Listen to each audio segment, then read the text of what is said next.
All right. Well, we're back into 2021, a new fresh year with three pretty interesting people. Anthony, you there? Yeah, I'm here. Anthony MacDonald, the stable. What generation horseman are you?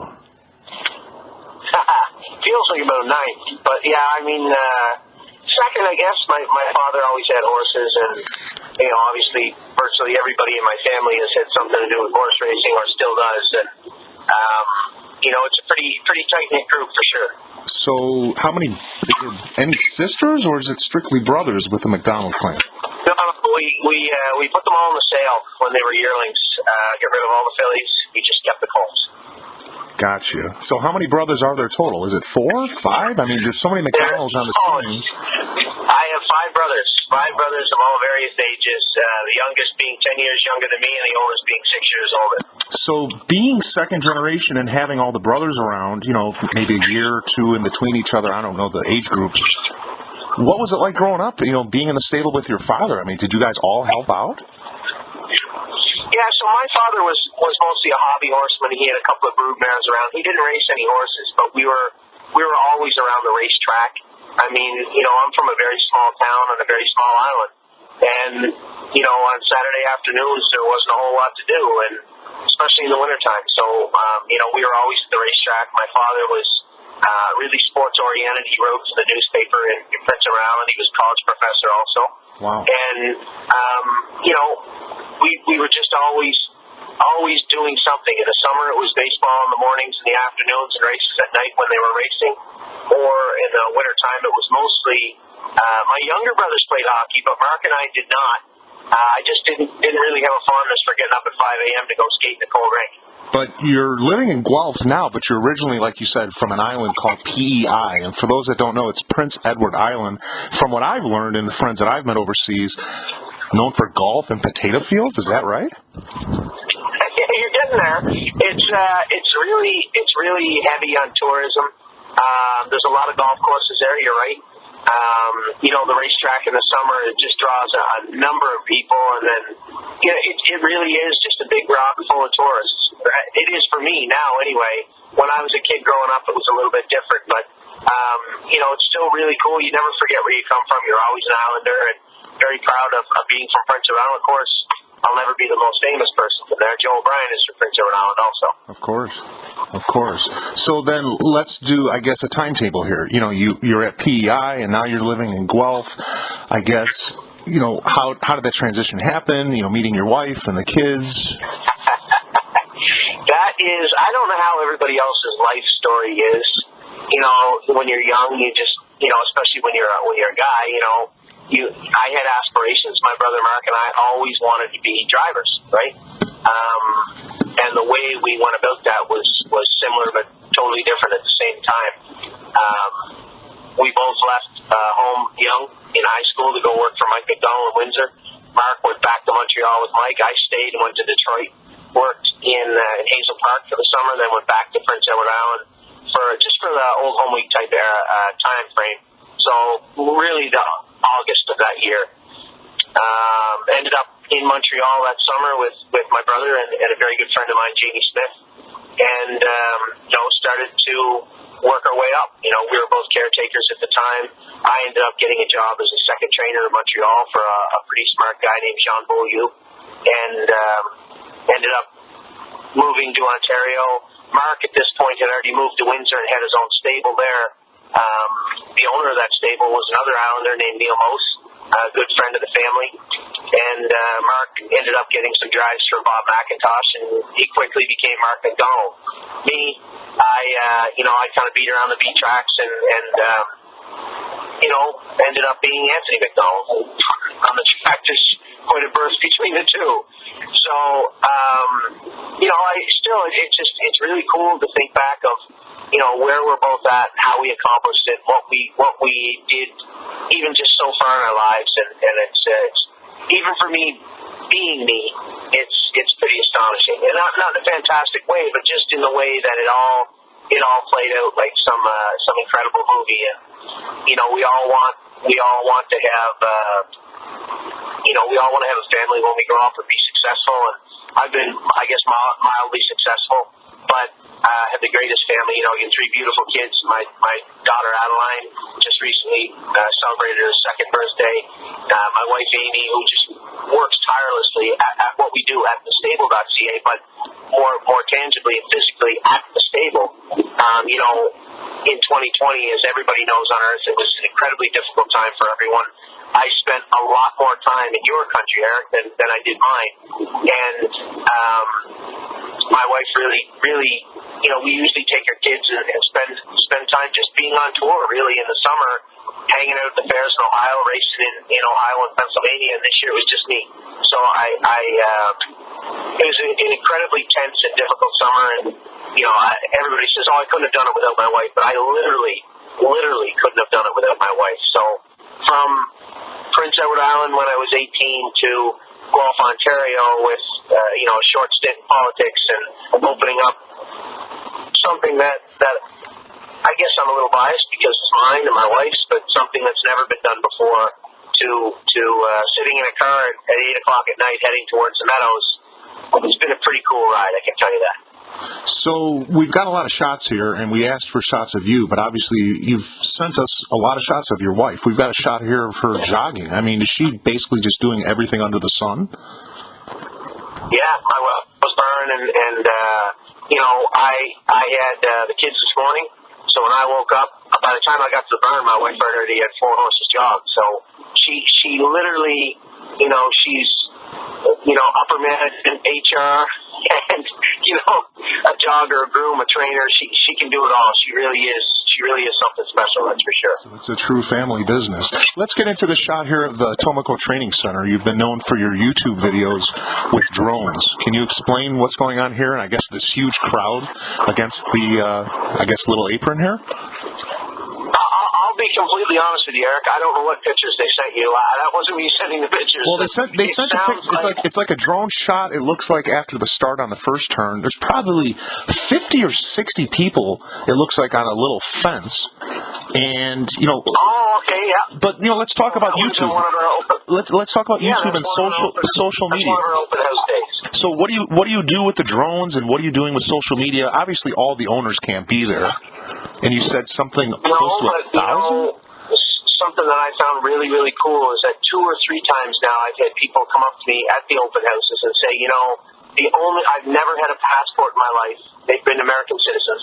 I've never had a passport in my life. The only reason I got one was to come to Canada and be a part of the open house. You know, that particular week, leading up to that week is, you know, we usually take our clients out to the races for a night at the races, whether it be at our Mother's Day open house in May, or usually in the one in December. Now, this year, obviously, our open houses are virtual, but usually our clients will come into town, we'll go out, you know, have a good time, go to dinner a couple of times, see the horses jog leading up to open house day, watch them all train, talk about them all, and it's just such a great experience. And what I didn't realize until maybe a year or 2 ago was what kind of a bonding experience it was, in the sense that, you know, you think about it, you say, well, you know, I got 10% or 3% or 1% or 50% of that horse over there, but really you're watching everybody's horse, and what you end up doing is cheering for everybody's horse. And instead of the stable.ca having, you know, 6 horses Indigo tomorrow at multiple racetracks in North America, we have 900 people in 13 countries cheering for all of them.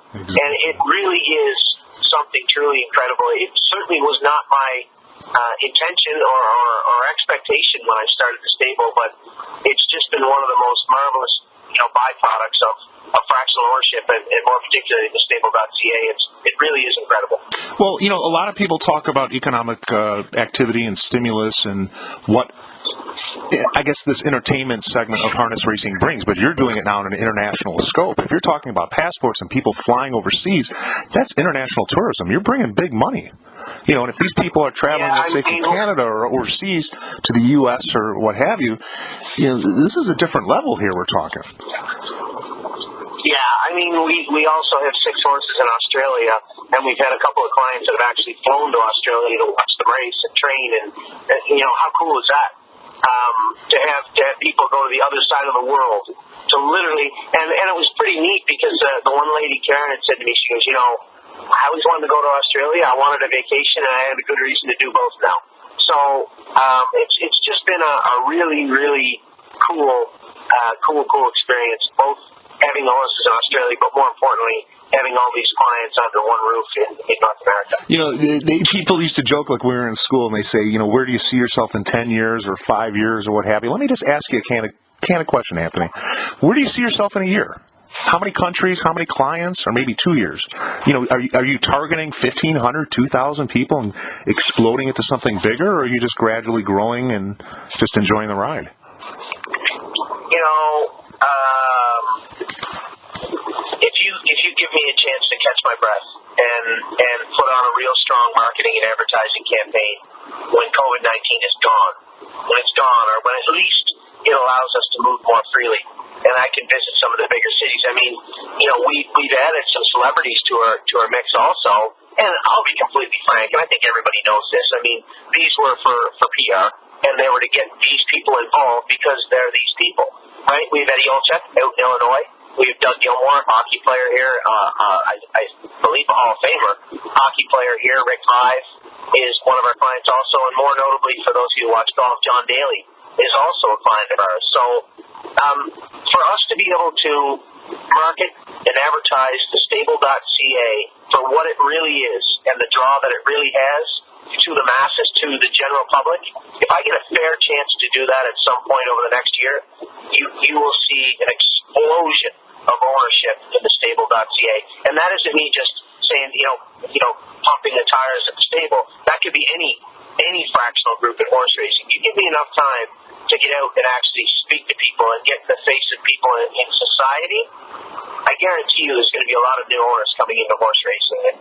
And that has it has less to do with me and more to do with the legwork that is involved with showing people the avenues that are available to them, everyday people available to them in an affordable way in horse racing.